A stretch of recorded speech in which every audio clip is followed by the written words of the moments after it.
in the name of political fame and glory, so there could be claims by statewide politicians that our state taxes have decreased while our property taxes have increased, and the costs of funding our state institutions of higher education has been pushed more and more and more to students.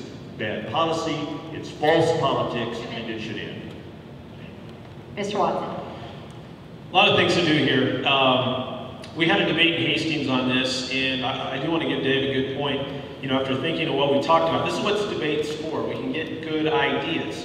And initially, interest rate is not your problem. Principle is. We've had 500% growth of inflation at universities, only 115% growth in CPI. Cost of education is the fundamental problem and should be attacked. However, the point on we as a government are willing to lend to private institutions on Wall Street at X, we shouldn't value them more over students is right on. And I agree with that statement. But still the problem is cost, and we must be focused on cost. I am open to a debate on how we solve this. I've read a lot of different arguments, from tying income of student back to the university after they graduate of who can't afford it, and getting more of the student involved in the decision if they want to bear this, as well as the university, and put more of this decision making at the individual level. There's a lot of other ideas. I think we need to have a debate on it. We need to change our culture. We have every guidance counselor in high school telling these students, you need to go to four-year schools. And that is not how God wired everybody. Some are good with their hands. Some are good with their ears. Some are good with their mouths, as God tells us, and we need to respect that and understand, put people in positions where they can succeed. We're coming out of Milford with $2,500 debt and average making $60,000 to $80,000 jobs. And we have students that do not know about them. Tremendous opportunities with low burdens of debt. We need to talk about those. I was at Metro Community College last week and saying, how can we get more people to work? They have 6-week, 8-week programs for $58 an hour. They have a job waiting for them, CDL license. A little longer for welding, nurses. So we have got to debunk this myth of everyone's got to go to four-year school. Yes, some do. And we will serve our people better that way. Mr. Jenkins, rebuttal?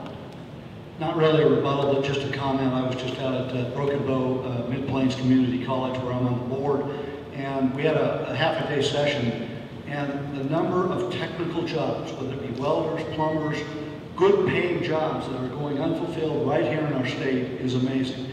We absolutely need to do something to help focus kids on those good-paying jobs and not on these degrees that sort of lead to a bridge to nowhere. And so, again, I just want to emphasize that importance. It's too bad we have those jobs going unfulfilled. Mr. Domina. I'll just add one more comment, and that is I think we could reduce the cost of college for students if we would clean up much of the bureaucracy at the Department of Education. The cost of compliance for administrations at a school like Wesleyan or the University of Nebraska at Lincoln has been estimated by officials at those schools during my campaign at more than $1,000 per student. That seems absurd to me. We ought to be able to dramatically reduce that down. A college or a university with a history like this one ought not require annual examinations like a bank. Mr. Watson. Further out on that comment, administrative costs for students have risen by 66% over the last 10 or 15 years. I'm probably misquoting that, I don't mean to do that. But we have to take a hard look at, again, the bureaucracy, it's rising education, and then ultimately we can afford things if our economy grows. We've had 2% GDP growth under both administrations from both parties for over a decade. We got to get focused on growing this economy. I'm sure we're going to debate that in a little bit. And then we'll have a lot more opportunities for college students, and these payments won't be such a problem. Thank you. Mr. Domina, we begin with you. How would you address the issue of undocumented immigrants living in the United States? I would say this, for a person who did not flee criminal prosecution in the country of origin and has lived in the United States as honorably as possible under undocumented circumstances, that person should be offered a prompt path to complete citizenship, not a second-class status. Prompt means as quickly as we can process about 11 to 12 million people, and we should solve that problem so that all of those people can be assimilated fully into our workforce, enjoy the benefits of life in the United States, produce more fully and effectively as citizens of the United States, and contribute to our communities and our growth completely. I see no other intelligent approach. It worked for us for 220 years. There isn't any reason it can't be working now. We need, along with that, to have a system that permits immigration to begin in the nation of origin, where the processing could be done most effectively to eliminate those persons already in criminal trouble there. We should distinguish out of the immigration problem anything about refugees. Refugees are not immigrants. That's a separate subject. Mr. Watson. The third role of the preamble is to provide for the common defense, and fundamentally we have to start with securing the border. Now, let me be a realist here. There are about 35 opportunities for a bill to die in the House or the Senate before one says yes. It fundamentally tells you compromise has to be done if we are going to move forward. I may say what no one likes, I'll probably upset both sides, but where we're going to solve the problem and move forward involves securing the border and recognizing some form of legal status for undocumented immigrants. No one likes that answer, but to get through a yes instead of 35 no's through every committee, majority leader on the floor, joint committee, back to the floors and the president, that's what it's going to take. And as I talk to the right, no one doesn't want to go without securing the border. As I talk to the left, no one wants to agree to securing the border unless there's some type of legal status for the immigrants. So, you look back at '86, that's what's achieved. I think that's where we're going to see the solution so we can put this to bed, get on to the business of reforming the immigration process fundamentally so we make the legal immigration a vibrant process that benefits America again, but it's legal. So that's how I want to move forward. No one likes that answer 100%. It's time to solve problems. We have a lot of them to solve. We got to get moving forward. Mr. Jenkins. Well, the first thing we should note is that immigration is a hugely important issue, economic issue for our country. By not doing anything, which is what we continue to do and have done for the last 25 years, we do something. We have had Democrats and Republicans who have allowed this to go on. We've had Democratic administrations and Congresses and Republican administrations and Congresses who have not had the courage to stand up and take this issue on. Now we have this great partisan divide where we have people saying, the only way I'll do anything is if we first shut down the border. Well, of course, those people don't seem to recognize the fact that 40% of our illegal immigration comes not across the border, but from people that simply overstay the visa. So the fact of the matter is, you've got to take care of the border. You've certainly, while you're doing that, better deal with those 40% by overhauling this worker visa program, which, by the way, would greatly help agriculture all over the country and here in the state. And we need to go to some sort, get the 12 million people that Democrats and Republicans let into the country, documented and out of the shadows of our economy and going forward and being productive citizens. Now, you know, should it be all the way to legal, full citizenship? I'm willing to compromise and at least try to get those people to legal status. The fact is, we can't seem to get anywhere because in Congress, particularly in the House of Representatives, there's a hardline approach on this issue, which means that as we go forward in the next 2 years, watch what happens. Nothing will happen. And by nothing happens, something happens. And when nothing happens, our Nebraska economy takes a big hit. Because I can tell you, as a guy involved in agriculture and food service, this is undermining our economy. It's hurting us.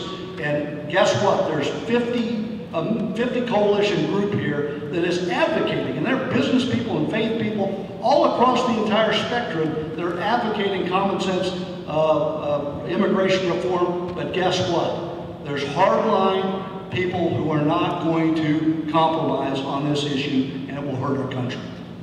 Rebuttal, Mr. Domina. Well, the reform here won't come about by pretending that the political parties will go away. It has to come from the inside. That's why I ceased to be an independent and returned to the Democratic Party to be in this race. The reform has to come from the inside. We have to de-link disconnected issues. Immigration is about who comes into the United States.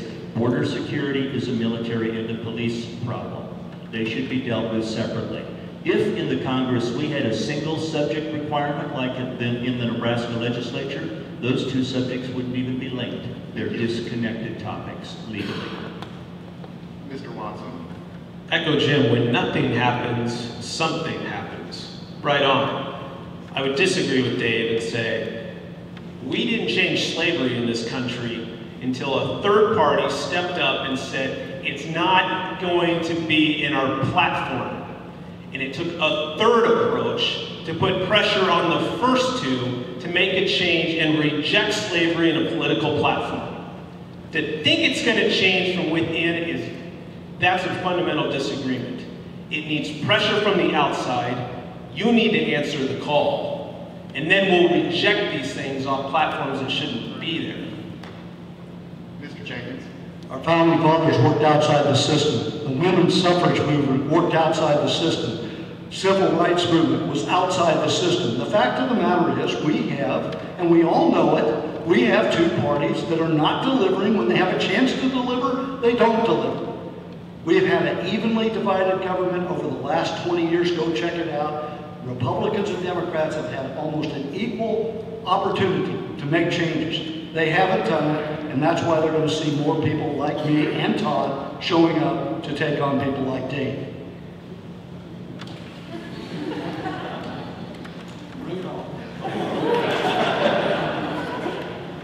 Candidates, we've reached the end of our structured question and answer portion of tonight's forum. We would like to move now to more of a less structured, open discussion forum, where each candidate will have the opportunity to choose a question, to pose a question to the other two candidates, or to select a topic of discussion. We would like Mr. Watson to pose the first question or topic of discussion, if you have one. Can I go last on this? You can go last, that's fine. Does anybody have a question you want to go first? I'll propose a subject for discussion, gentlemen, and we have had no discussion about this. I'm interested in expressing myself and knowing what each of you know, and I don't know what your thoughts are about this at all.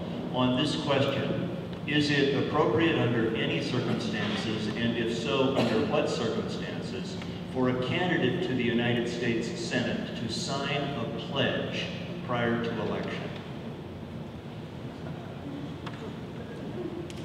Go ahead.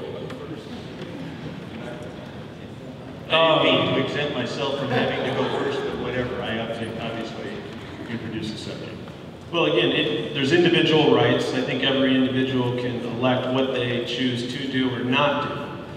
Speaking for myself, I've noted and studied history. Every time you get bound down with the money, the endorsements, the pledges, the parties, I'm not trying to bring that up, they control the vote, and the will of the Nebraska, or the citizens, I feel, is lost, and it goes to the monetary interest, the pledged interest, the donor interest. And to me, it was why I didn't choose to be a party. It's why I have 0 PACs. It's the best way I can genuinely communicate I'm here to represent the people, not corporations, not a pledge. Does that mean I don't have some of the values they're asking me to sign? Absolutely not. I share a lot of those values.